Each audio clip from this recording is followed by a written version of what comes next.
आइए दोस्तों स्टार्ट करते हैं पहला प्रश्न बोल रहा है at which condition of the transformer the equivalent circuit will be as shown below. ये IES 2009 का प्रश्न है दोस्तों। IES 2009 का प्रश्न है। स्टार्ट करते हैं दोस्तों। पेन की साइज़ थोड़ा मोटा कर लेते हैं।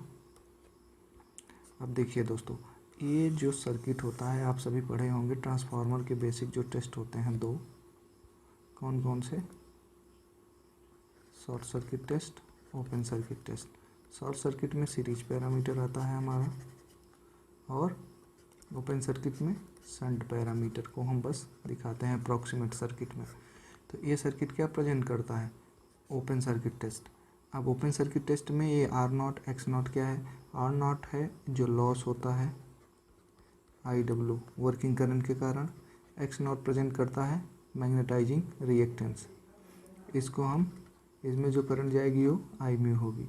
टोटल इसका समेशन वेक्टर सम होता है no load current. No load current कैसे निकालते हैं दोस्तों?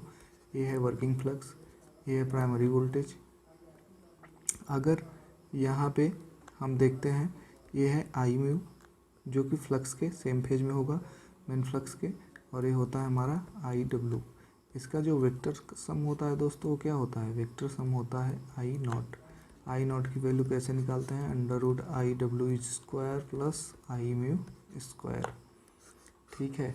अब यहाँ पे अगर पूछ लेगा R0 X0 की वैल्यू कैसे निकालेंगे, ऐसे सर्किट देके पूछ सकता है। तो R0 होता है इनपुट वोल्टेज डिवाइड बाई इसमें जाने वाली current IW। X0 is equal to input voltage divide by I mu. ठीक है दोस्तों, अगला प्रश्न लेते हैं। प्रश्न नंबर 2, in Scott connection if the turn ratio of main transformer is K then the TJ transformer has turn ratio of. ये प्रश्न जानने का प्रयास करिए आप लोग। ये भी IES 2010 में पूछा गया प्रश्न है। इसका देखते हैं। TJ ट्रांसफार्मर दोस्तों जो होता है उसकी जो टर्न रेशियो होता है वो 86.6% ऑफ मेन ट्रांसफार्मर का होता है। इसका मतलब इसका ऑप्शन कौन सा हो जाएगा? ऑप्शन बी करेक्ट हो जाएगा। √3/2 को सॉल्व करेंगे तो आएगा 0.866। परसेंटेज वाइंडिंग देखेंगे तो ये हो जाएगा 86.6। तो TJ ट्रांसफार्मर का जो टर्न रेशियो होता है मेन ट्रांसफार्मर का कितना होता है? 86.6। यहाँ पे K क्या है? मेन ट्रांसफार्मर का turn ratio of main transformer. ठीक है दोस्तों, अगला प्रश्न देखते हैं। अगला प्रश्न है प्रश्न नंबर 3, a delta connected transformer is connected to open delta connected transformer. The ratio of VA means volt ampere rating of a open delta connected transformer and delta connected transformer is. इसमें भी आप रिलेशन जानते होंगे दोस्तों। अगर ये है delta connected transformer मान लीजिए, फिर हम बना रहे हैं ओपन डेल्टा कनेक्टेड ट्रांसफार्मर। अब अगर VA रेटिंग दिया है डेल्टा बैंक का कितना, मान लिया 3V1I1, इसको इक्वेशन 1 मान लिया। V1I1 क्या है? Primary voltage, primary current, single phase voltage, मान लीजिए फेज वाइज है। फेज वन में जाने वाली करंट, तो इसका 3 टाइम करेंगे तो टोटल लाइन वोल्टेज का हमारी वैल्यू, टोटल जो रेटेड VA एम्पियर है वो आ जाएगा। इसके बाद सेम वे में हम कैलकुलेट करेंगे VA rating of open delta bank.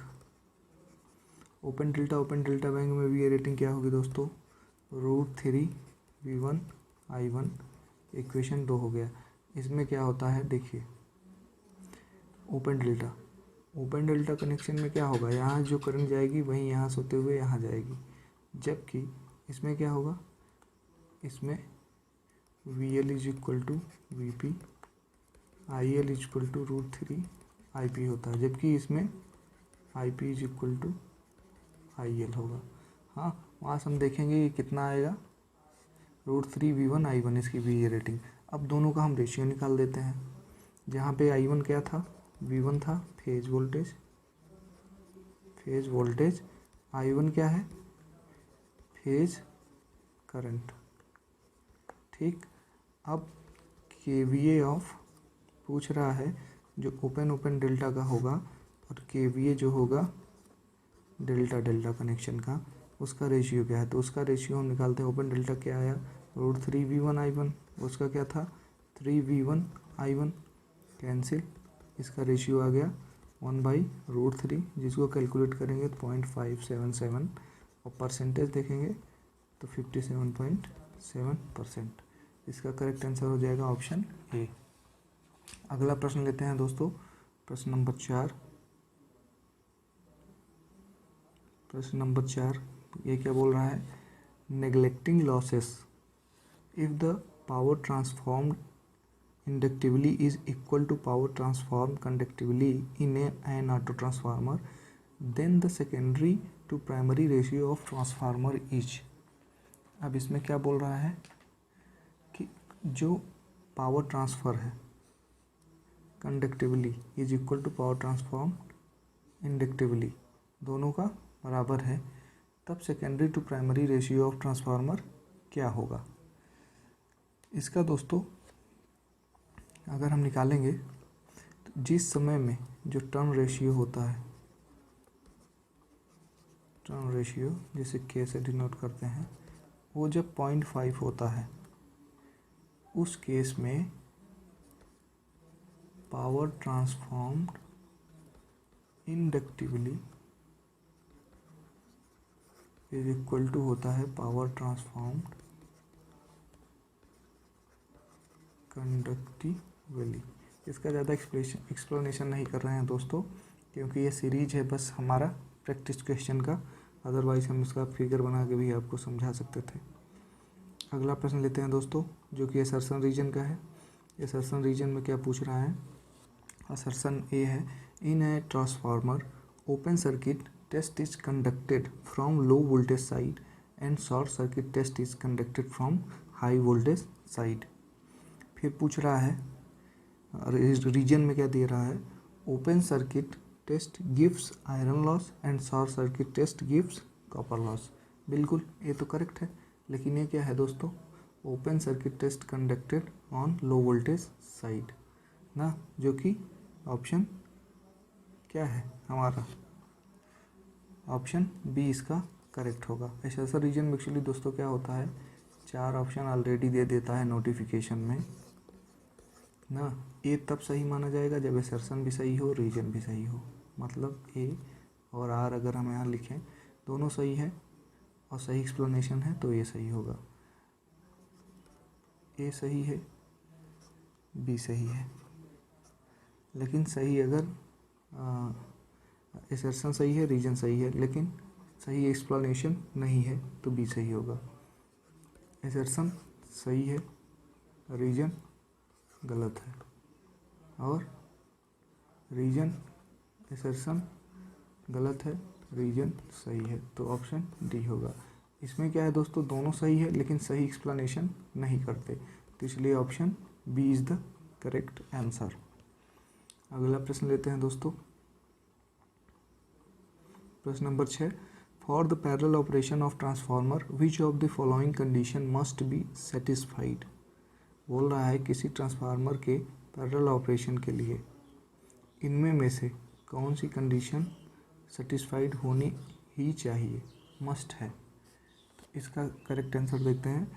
इसका करेक्ट आंसर क्या हो सकता है, पहला इसमें बोला है same voltage ratio. Same voltage ratio का होना मस्ट नहीं है, हो जाएगा तो अच्छी बात है। ऑप्शन बी दे रहा है must be connected in proper polarity, yes ये होना चाहिए, पोलैरिटी दोनों की सेम होनी चाहिए। R/X ratio should be same, ज़रूरी नहीं है, अगर सेम होगा तो पावर फैक्टर हमारा डिसाइड करेगा और लोडिंग भी बैलेंसिंग होगी। सेम KVA रेटिंग ज़रूरी नहीं है, होगा तो अच्छी बात है, तो इसका ऑप्शन क्या है, B is the correct answer. Polarity क्यों सेम होनी चाहिए दोस्तों, क्योंकि पोलैरिटी अगर सेम होगी तब लार्ज सर्कुलेटिंग करंट जो डेवलप होती है वो नहीं होगी, और अगर पोलैरिटी मिसमैच हो गई तो लार्ज सर्कुलेटिंग करंट फ्लो हो जाएगी जिससे कि हमारा लॉस बहुत ज़्यादा बढ़ जाएगा। अगला प्रश्न लेते हैं दोस्तों, प्रश्न नंबर 7। और 10 kVA 400 volt oblique 200 volt single phase transformer with 10% impedance, draw a steady short circuit current of। ठीक है, प्रश्न समझ में आ गया। स्टडी शॉर्ट सर्किट करंट पूछ रहा है, इसको हम पर यूनिट से सॉल्व करते हैं दोस्तों।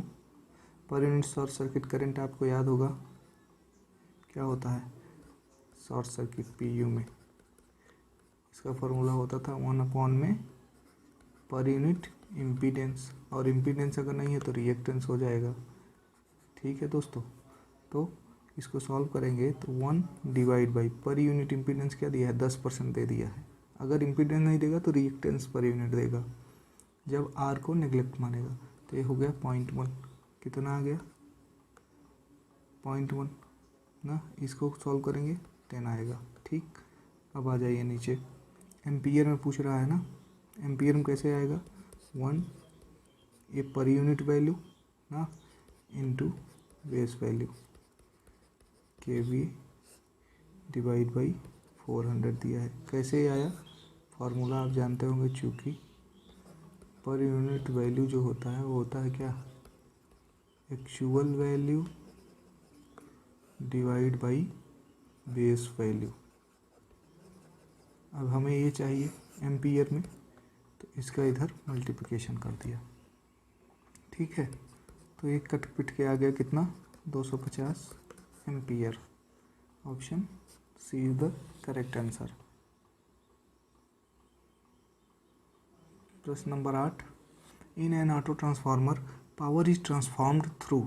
अब ऑटो ट्रांसफार्मर पूछ रहा है दोस्तों, जो पावर ट्रांसफॉर्म होती है वो कैसे कैसे किस किस फिनोमिना में होती है। Conduction process only, induction process only, both conduction and induction, mutual coupling. तो आप जानते होंगे दोस्तों, ऑटो ट्रांसफार्मर ही बस एक ऐसा ट्रांसफार्मर है जिसमें कंडक्शन के थ्रू भी होता है और इंडक्शन के थ्रू भी होता है पावर ट्रांसफॉर्म। तो इसका ऑप्शन सी हो जाएगा। जबकि हमारा 2 वाइंडिंग ट्रांसफार्मर में क्या होता है, पावर ट्रांसफॉर्म ओनली इंडक्टिवली।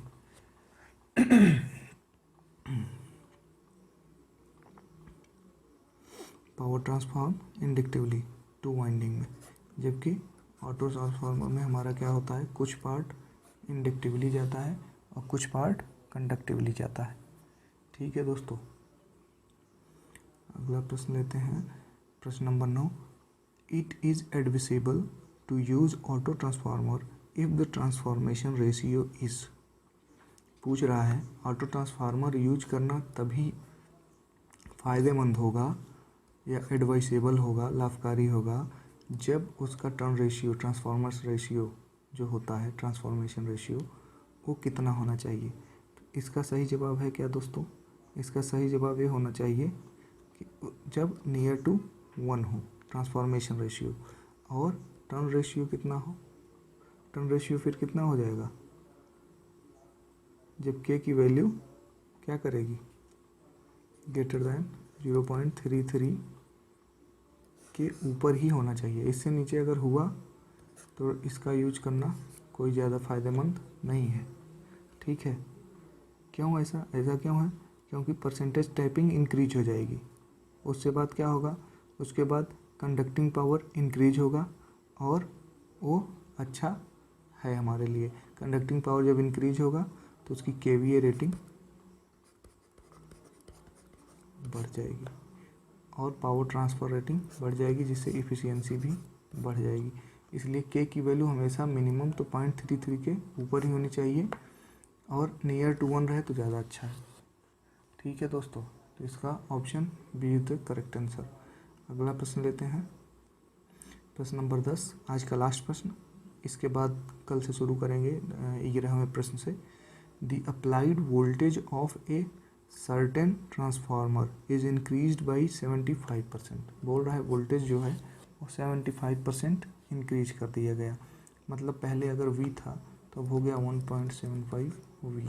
ठीक, अब while the frequency of the applied voltage is reduced by 25%। पहले अगर फ्रिक्वेंसी इस केस में F थी तो अब हो गई 0.75 F। ठीक, फिर पूछ रहा है the maximum core flux density will be. आप जानते हैं दोस्तों, flux density proportional to V by F. Okay, V by F. V new क्या हो जाएगा, वी न्यू बराबर होगा 1.75 वोल्ट, ये नया वाला वोल्टेज, डिवाइड बाई नई फ्रीक्वेंसी। इसको सॉल्व करेंगे तो क्या आएगा, लगभग 2.33 टाइम्स आएगा, जिसको हम राउंड ऑफ करेंगे तो इस ऑप्शन के हिसाब से ये गलत है। देखिए 2.33 या तो 2 ऑप्शन में दिया होता या 3 दिया होता। Increase by 3 times, reduce to 1/4, remain same, ये भी गलत हो जाएगा। तो 2.33 है, तो इस प्रश्न के हिसाब से हम ऑप्शन बी चूज करेंगे, जो कि 2.33 के क्लोज है। तो ये क्या होगा, फ्लक्स डेंसिटी जो नई वाली होगी 3 टाइम्स इंक्रीज हो जाएगी। ठीक है दोस्तों, तो आज ये 10 क्वेश्चन ही लेते हैं। 2011 तक का ट्रांसफार्मर का हम कवर किए हैं। ऐसे चलते चलते हम 2020 तक जाएंगे। उसके बाद डीसी मशीन शुरू करेंगे, फिर सिंक्रोनस मशीन, फिर इंडक्शन मशीन। कैसा लगा ये लेक्चर ज़रूर बताइए दोस्तों। इनमें हम डे बाय डे इम्प्रूवमेंट भी करेंगे और कोशिश करेंगे कि सारा टॉपिक जल्दी ही कवर हो। आने वाले नेक्स्ट एग्ज़ाम के लिए ये सब लेक्चर बहुत आवश्यक हैं दोस्तों। पढ़ते रहिए, एंजॉय करिए। नेक्स्ट वीडियो में मिलते हैं, तब तक के लिए जय हिंद।